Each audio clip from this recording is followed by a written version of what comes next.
Bonsoir à toutes et à tous, bienvenue dans cette édition régionale. Votre information, c'est tout de suite avec, pour commencer, cette information concernant les Gilets jaunes. C'est une nouvelle journée de mobilisation dans les lycées de France ce jeudi. 200 sont bloqués en tout dans le pays. Comme depuis vendredi dernier, des lycéens empêchent l'accès notamment à l'enceinte du lycée Montebello à Lille. Et pour la première fois, ils reçoivent le soutien des Gilets jaunes. Une vingtaine d'entre eux étaient présents sur le trottoir du lycée pour soutenir les étudiants durant toute la journée. Et l'objectif, après plusieurs jours de blocage, était pour eux d'aller siéger également devant le rectorat pour y entrer et mieux se faire entendre, disait-il.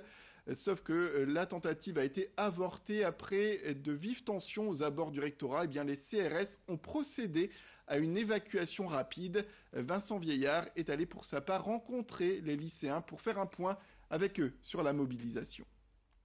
On n'a jamais dit qu'ils se croiseraient jamais, on a dit que ça partait d'un ras-le-bol général et que nous on a vu que ça bougeait pas mal autour et qu'il fallait qu'on montre qu'il n'y avait pas que les gilets jaunes, il y a aussi les lycéens.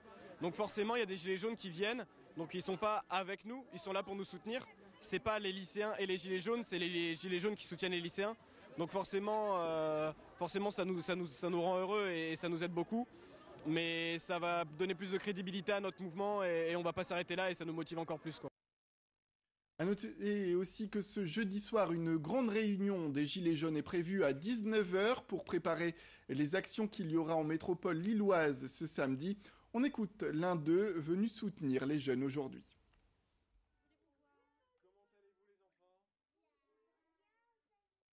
Là, on est venu plus en soutien pour les jeunes, pour leur montrer que les Gilets jaunes sont là pour eux aussi. Donc on a notre mouvement, mais qui est aussi en partie pour eux plus tard. Et là, c'est pour les soutenir, leur expliquer quelques bonnes règles, essayer d'éviter les heurts avec les forces de l'ordre. Donc, les bonnes règles, c'est éviter de jeter des pétards sur les voitures, éviter de créer des insanités au niveau des forces de l'ordre, éviter de trop gêner la circulation. La Fédération française de cardiologie lance une campagne intitulée La vie à cœur. L'objectif est de faire connaître aux gens l'impact de leur mode de vie sur leur cœur et ainsi agir en amont des maladies cardiovasculaires. Pour toucher un maximum de personnes, cette campagne se tient en partie sur YouTube et sur Facebook. Le site de la FFC propose également un quiz de 8 questions pour savoir si votre vie palpitante, dit-elle, a un impact sur votre cœur.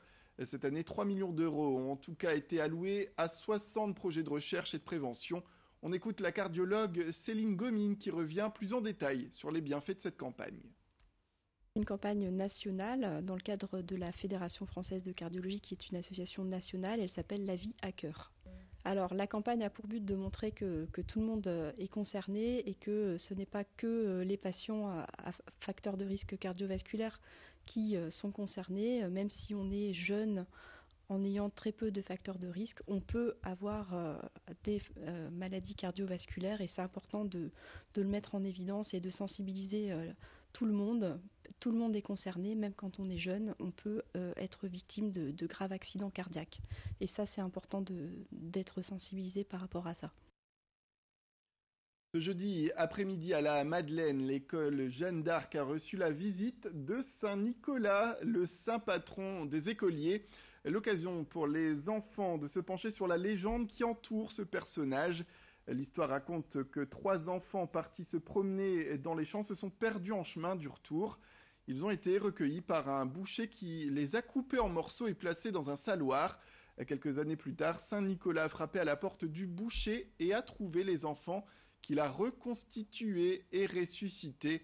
Une histoire qui porte bien son nom de légende et que ces enfants de CE1 ont parfois du mal à croire, il faut le dire. À l'école Jeanne d'Arc, la tradition de la Saint-Nicolas est renouvelée en tout cas chaque année pour le plus grand plaisir des élèves qui reçoivent des cadeaux. Tout de suite, la directrice qui s'exprime à ce sujet. C'est une tradition. Dans les classes, les enseignantes fêtent les saints des élèves et le 6 décembre, c'est la fête de Saint-Nicolas, le patron des écoliers. Donc il passe dans toutes les classes, de la maternelle jusqu'au CE2. Il vient voir si les enfants étaient sages et puis il offre un cadeau à la classe. Donc c'est pas un cadeau par enfant, ce ne sont pas des friandises, c'est un cadeau utile à la classe. C'est lui qui a sauvé les 3 enfants qui avaient été tués par le boucher qui était dans le saloir. Donc c'est lui qui veille sur les enfants et donc sur les écoliers. Bientôt Noël et déjà un mois que les bières de Noël fleurissent dans nos commerces et brasseries. À Bénifontaine, dans le Pas-de-Calais, la brasserie Castelin produit 30 000 litres de bière de Noël chaque année. La production a commencé dès cet été et désormais ce sont 120 000 bouteilles qui sont prêtes à être consommées.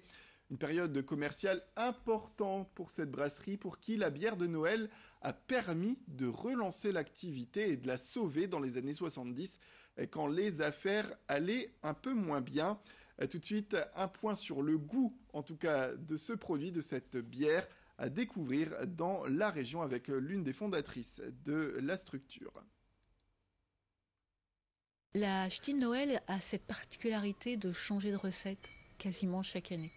Alors on donne carte blanche au brasseur pour faire une cuvée de fête, une bière de fête. Donc c'est toujours une bière qui est plus riche en alcool, plus riche en goût, plus riche en tout, puisque c'est la fête.